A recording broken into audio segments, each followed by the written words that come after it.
नमस्कार, मैं हूं अमृता निमेशन और आप देख रहे हैं छत्तीसगढ़ की बात हमारे साथ। आज बात छत्तीसगढ़ में भाजपा के सभी 11 लोकसभा सीट जीतने के दावे की। छत्तीसगढ़ में लोकसभा चुनाव को लेकर राजनीतिक दलों की तैयारियां जोरों शोरों से चल रही हैं। ऐसे में बयानबाजी का दौर भी शुरू हो गया है। बीजेपी से मंत्री केदार कश्यप ने कांग्रेस को चुनौती देते हुए कहा है कि भाजपा प्रदेश की सभी 11 सीटों पर जीत दर्ज करेगी। उधर कांग्रेस का दावा है कि भाजपा अपने मौजूदा सांसदों को ही चुनाव में उतारकर देख ले, असलियत पता लग जाएगी। कांग्रेस प्रदेश अध्यक्ष दीपक बैज ने भाजपा से ज्यादा सीट जीतने का दावा भी किया है। तो आज का सवाल यही है कि आगामी चुनाव में कौन रहेगा किस पर भारी और भाजपा कांग्रेस की क्या है तैयारी। लेकिन उससे पहले सुन लेते हैं कुछ प्रतिक्रियाएं। कांग्रेस के लोग क्या कह रहे हैं? कांग्रेस के लोग हिम्मत है कि किसी सीट में वो कहे कि हम यहाँ पर जीत के ही आएंगे। कांग्रेस के लोगों के पूरी तरीके से ताकत ख़त्म हो चुकी है और उनका वो जो जादुई तंत्र उनके तोते उड़ गए हैं और उसके कारण से अब उनकी स्थिति मरणासन हो गई और वो अब उबरने की स्थिति में नहीं है। वो तो अभी प्रत्याशी ढूंढने में लगे हैं, उसके बाद तो वोटर ढूंढने में, कार्यकर्ता ढूंढने में लगेंगे, फिर उसके बाद वोटर ढूंढने में लगेंगे। तब तक तो चुनाव बीत चुका हो। रहते कि भारतीय जनता पार्टी के पास 11 में से 9 सांसद हैं, एक को भी रिपीट नहीं करेंगे। अगर केदार कश्यप जी में हिम्मत है तो फिर 11 का 11 को रिपीट करके बताए। मैं देता हूँ चुनौती, हमको चुनौती दे रहे हैं ना, मैं देता हूँ चुनौती। उन्होंने 9 को रिपीट करके बताए, फिर देखते हैं किसकी ज़्यादा सीटें आती है। कुछ सीटों में लगभग नाम तय है, कुछ सीटों में पैनल बना हुआ है। सीईसी का इंतजार है। जब आलाकमान सीईसी का बैठक रखेगी, पूरे 11 सीटों के नामों पे मोहर।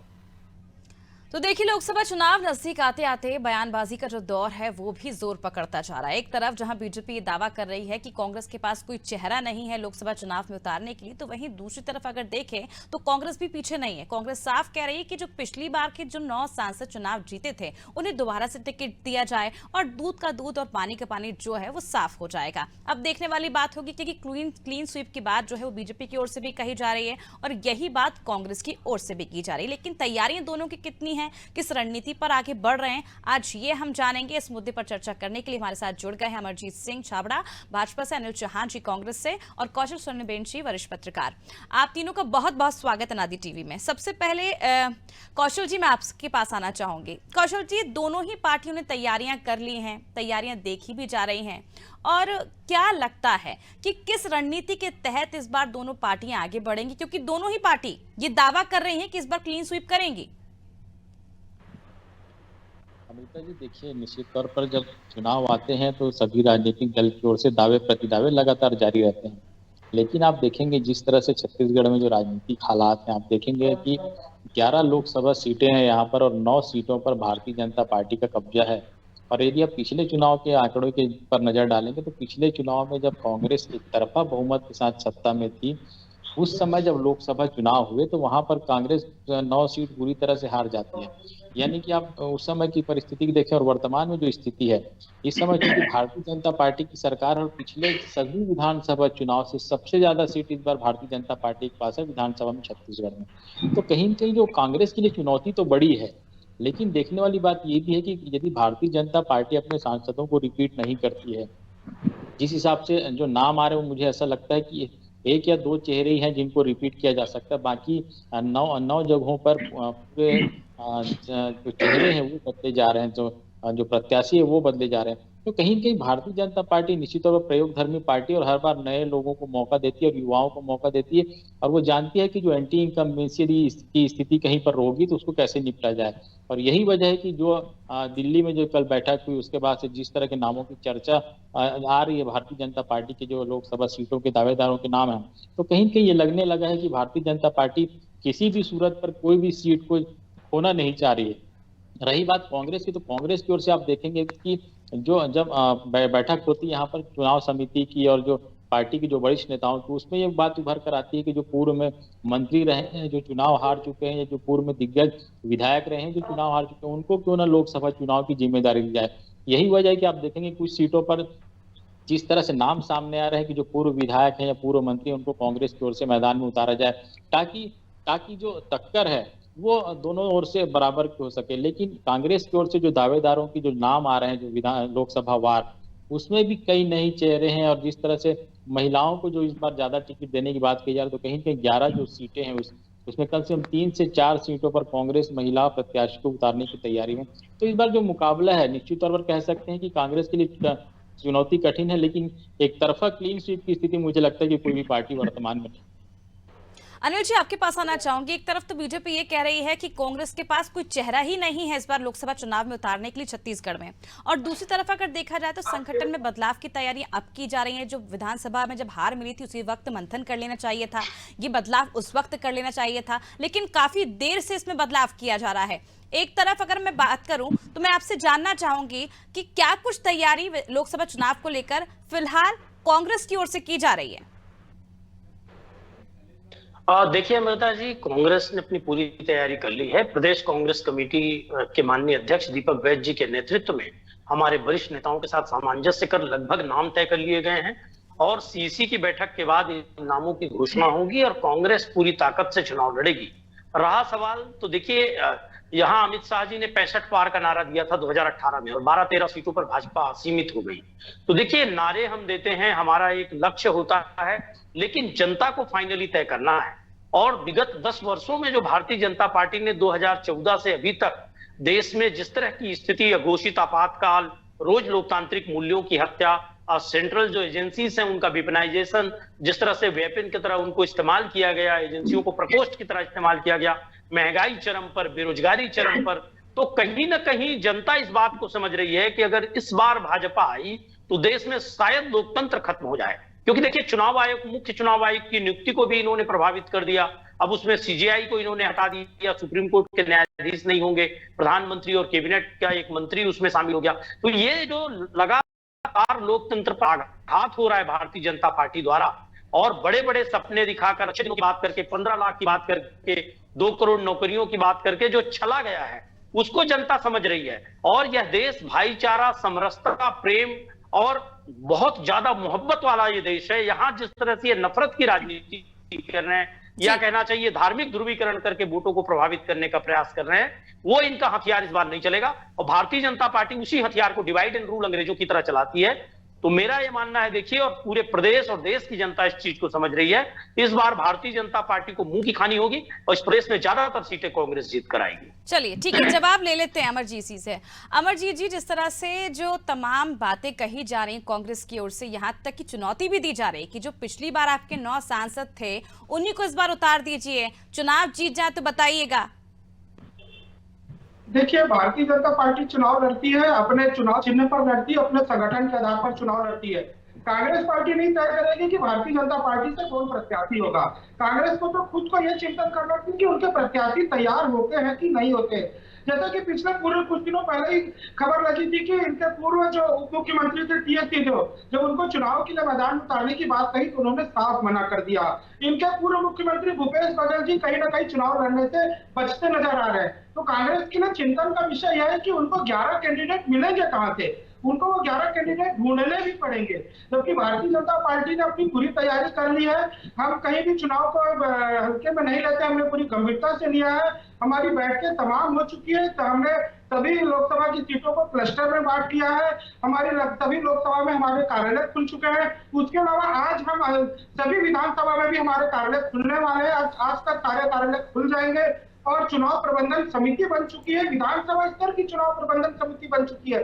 जबकि मैं याद दिलाना चाहूंगा मेरे साथी भाई कांग्रेस की प्रवक्ता को कि इनके जो यहाँ के प्रभारी बने हैं पायलट जी, उनको तो ऐसे क्रैश विमान में चढ़े कि वो यहाँ पायलटिंग का भार संभालने ही नहीं आ रहे हैं। आप देखेंगे कि उनका एक बार आना हुआ और एक बार राहुल गांधी का दौरा हुआ तब आना हुआ। तो बगैर पायलट के चलने वाला विमान कितना तेजी से चलेगा, कहां तक चलेगा, कहां जाकर क्रैश होगा, यह तो इनके लिए चिंता का विषय है। पिछले बार हमने 9 सीटें जीती थी, सिर्फ 2 सीटों में हमको लॉस हुआ था। इस बार मोदी जी की गारंटी है, छत्तीसगढ़ में विष्णुदेव साय जी की सरकार है और इस प्रदेश में सरकार है, केंद्र में हमारी सरकार है, डबल इंजन की सरकार है। और जिस तरह से आज हमारा देश विकास की ओर तेजी से आगे बढ़ रहा है, जिस तरह के यहाँ पर राष्ट्रीय स्तर की बात करें या क्षेत्रीय स्तर की बात करें, तो तमाम सारे विषयों पर यहाँ पर काम करने का विषय जो था उस पर हमने काम किया है, तमाम गारंटियों पर काम किया है और भारत की जो छवि है राष्ट्रीय स्तर पर एक बड़े स्तर पर उभर कर आई है। आज भारत विश्व गुरु की ओर बढ़ रहा है, राष्ट्र नायक की ओर बढ़ रहा है। कांग्रेस की चिंता यह है कि उनके पास उनके जो लीडर है सिर्फ उनको प्रमोशन करने में ही लगे हुए कि कैसे न कैसे करके वो अपने जो नेता है, जो गांधी परिवार के युवराज कहलाते हैं, उनको कैसे स्थापित किया जाए, ये उनकी चिंता का विषय है। लेकिन आप देखेंगे कि जब इनका इंडिया गठबंधन जो बना था, उस गठबंधन में ही इनमें दरार है।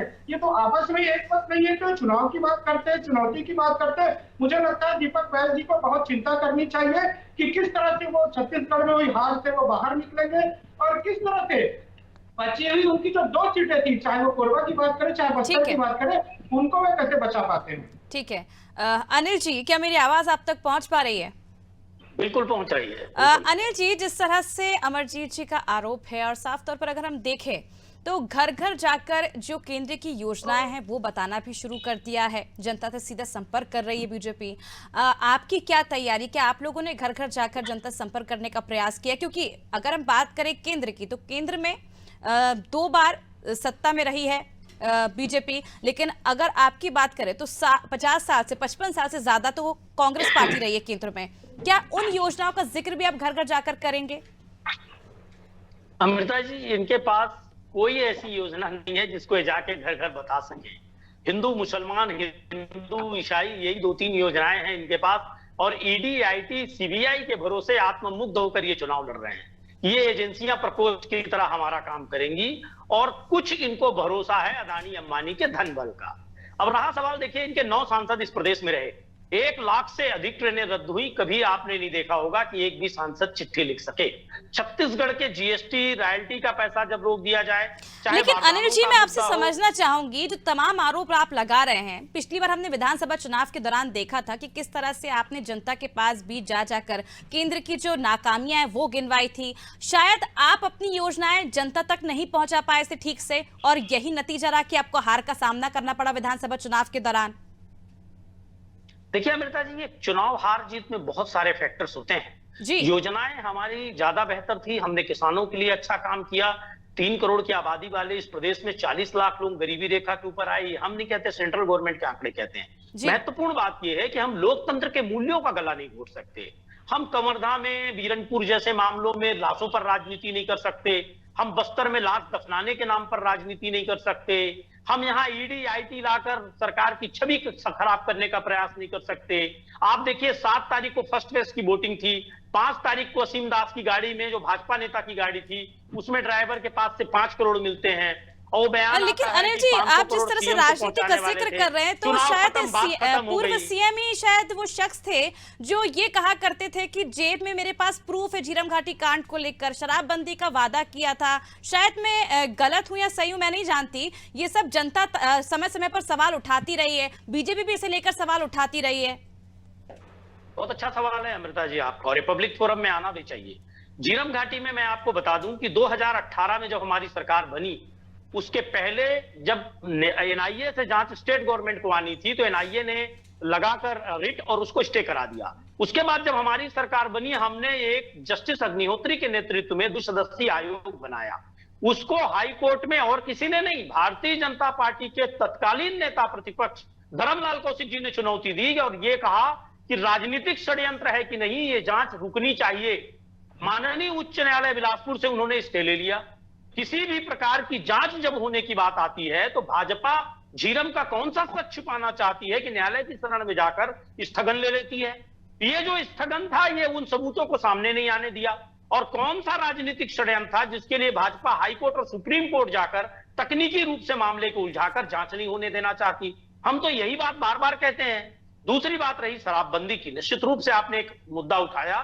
जो शराबबंदी को छोड़कर कांग्रेस की सरकार ने लगभग सभी वादे पूरे करने का काम किया, लेकिन शराबबंदी एक ऐसा मुद्दा था जहां 1/3 आबादी हमारी आदिवासी है, और जिन गांवों में, जिन क्षेत्रों में 150 लगभग शराब दुकानें बंद हुई, नशीली शराब से मौतें, जहरीली शराब से मौतें होने लगी। दूसरे प्रदेशों में हमने देखा, आदिवासियों ने मांग की कि शराब हमारी संस्कृति का हिस्सा है, तो हमने नशा मुक्ति अभियान चलाया। जो दूसरे सूखे नशे हैं वो ज्यादा घातक है इस प्रदेश में, इसलिए कांग्रेस की सरकार ने चलिए ठीक है अनिल जी, ठीक है, ये सब बीती बातें हो गई है। अब ये बता दीजिए, घर घर जाकर जनता के पास क्या कुछ योजनाएं जिसका बखान करेंगे, जिक्र करेंगे, ताकि जनता आप पर भरोसा करे? हमने लोकतंत्र का दमन नहीं किया।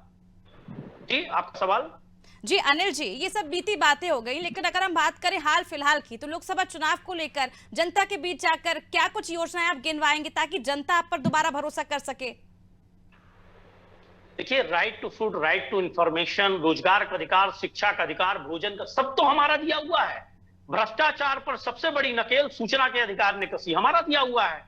आज जो डायरेक्ट बेनिफिट लोगों के खाते में आ रहा है, आधार कार्ड हमारा दिया हुआ है। मोदी जी तो गुजरात के मुख्यमंत्री थे, दर्जनों वीडियो आज भी वायरल होते हैं जिसमें आधार कार्ड का विरोध करते थे। तो सारी योजनाएं तो हमारी हैं, सिर्फ लेबल इन्होंने अपना चिपकाया है। हिंदू मुसलमान, हिंदू ईसाई, सर लेबल भले चिपकाया, लेकिन जनता तो अभी भी विश्वास उसी लेबल पर कर रही है ना। जनता, देखिए, जनता में डिवाइड एंड रूल फैलाकर अंग्रेजों ने भी शासन कर लिया। शासन करना महत्वपूर्ण नहीं है।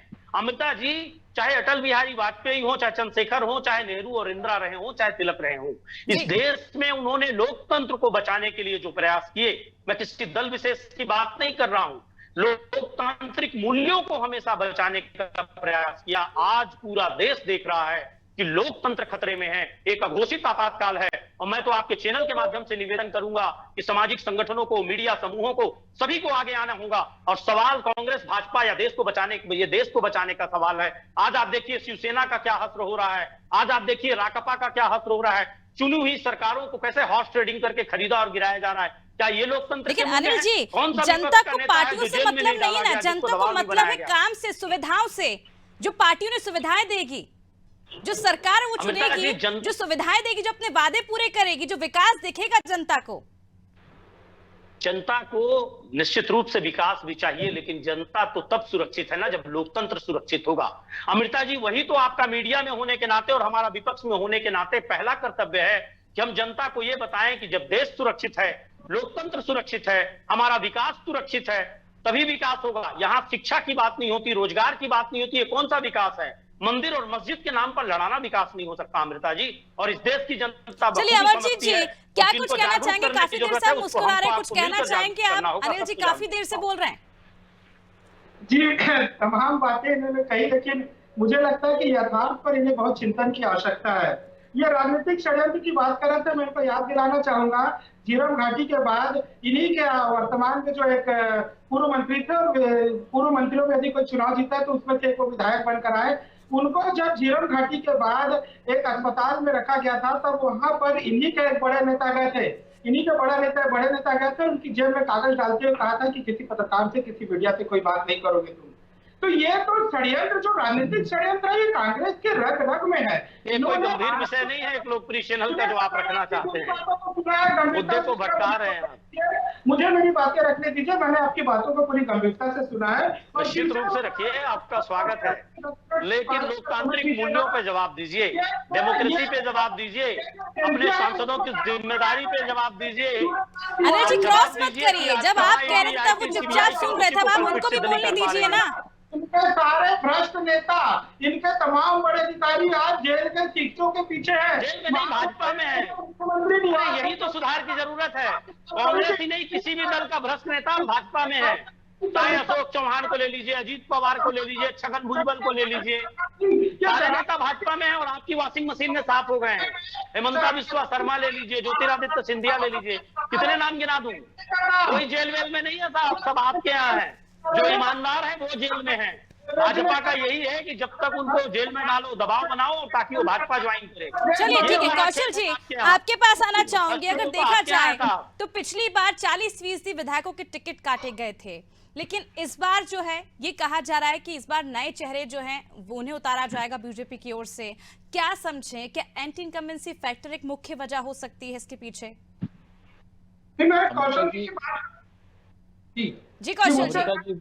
अमृता जी, जब आप सरकार में होते हैं तो बहुत सारी दिक्कतें होती हैं। आप देखेंगे कि जनता के बीच जब जाते हैं तो आपसे वो जानना चाहते हैं कि चूंकि भारतीय जनता पार्टी अभी सरकार में है और ये बमुश्किल 10 से 12 दिनों के भीतर आचार संहिता लगने वाली है, तो जनता ये पूछेगी कि जो आपने जो वादे करके जो आप सत्ता में आए थे, चाहे मैतारी वंदन हो, चाहे किसानों का पैसा हो, चाहे बहुत सारी चीजें, निश्चित तौर पर भारतीय जनता पार्टी ने घोषणा कर दी, बजट में प्रावधान कर दिया है, लेकिन पैसा मिलना शुरू नहीं हुआ है। तो जनता ये पूछेगी कि आपने जो घोषणा किया था उसका क्या हुआ, क्योंकि सरकार में होते हुए चुनाव लड़ना काफी मायने रखता है, और आप चूंकि विपक्ष में होते हैं तो चुनाव लड़ना काफी आसान होता है। और यही वजह है कि जो पार्टी एंटी इनकम्बेंसी का ना पड़े, इसलिए नए चेहरों पर महत्व देना चाह रही है, और कांग्रेस भी नए चेहरों को उतारने की तैयारी में है। लेकिन देखेंगे कि इस बार का चुनाव जो भारतीय जनता पार्टी दावा करेगी क्लीन स्वीप करेंगे, या कांग्रेस कर रही है कि हम ज्यादा से ज्यादा सीटें जीतेंगे, इस बार का मुकाबला भी काफी कड़ा होने वाला है। आप देखेंगे क्योंकि चेहरे हैं, जो नए चेहरे आएंगे और चेहरों के बीच मुकाबला होगा।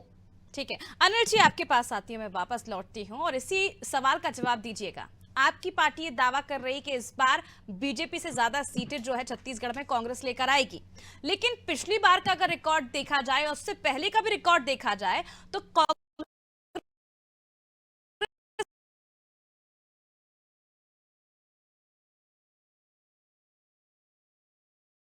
का प्रदर्शन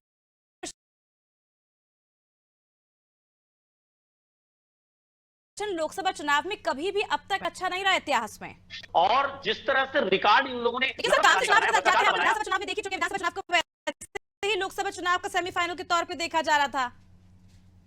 देखिए, अगर विधानसभा से रिजल्ट तय होते तो अमित शाह जी ने तो अब की बार 65 पार कहा था और 12-13 सीटों पे आ गए थे, और 12-13 सीटों के बाद इन्होंने लोकसभा की पिछली बार तो आपकी बहुमत से सरकार बनी थी छत्तीसगढ़ में, उसके बाद भी आप 2 सीट जीत पाए थे। लोकसभा का चुनाव अलग होता है, विधानसभा का अलग होता है। चलिए मान लिया आपकी लोकसभा बात। का चुनाव 2014 में किए गए इनके वादों को लेकर है कि अच्छे दिन कहां हैं, महंगाई पर 45 साल की चरम पर क्यों है, बेरोजगारी क्यों चरम पर है। जनता ये सवाल पूछेगी कब तक हमको मंदिर मस्जिद में उलझा कर रखोगे।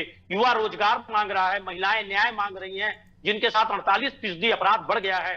तो लगातार विकास के मुद्दों पे, रोजगार के मुद्दे पे, महंगाई के मुद्दे पे चुनाव होगा, और कांग्रेस इन्हीं मुद्दों पे चुनाव लड़ेगी। और मुझे विश्वास है कि लोकतंत्र में जनता इस बार जीतेगी, और जनता इनके सच को उजागर करेगी, वो परिणाम बताएगा। ठीक है, बहुत बहुत शुक्रिया आप तीनों का हमारे साथ जुड़ने के लिए इस चर्चा में। तो देखिए किस तरह से अब दोनों ही पार्टियां जोर शोर के साथ तैयारियां कर रही हैं। कुछ ही समय बाद, अब इस महीने के बीच में ही कभी भी आचार संहिता लग सकती है, और ऐसे में जो कांग्रेस की तैयारियां हैं, संगठन में बदलाव की जो पहले कर देनी चाहिए थी वो अब करने की बात की जा रही है। इस समय कई तरह के सवाल जो है वो बीजेपी उठा रही है, लेकिन सवाल वही, अगर बीजेपी अपने 9 सांसदों को बदलने की बात कर रही है, ये युवा चेहरे लाने की बात कर रही है, तो ये चैलेंज किया जा रहा है कांग्रेस की तरफ से, जो आपके पुराने चेहरे आप उनको दोबारा उतारिए, उसके बाद चुनाव जीत के बताइए।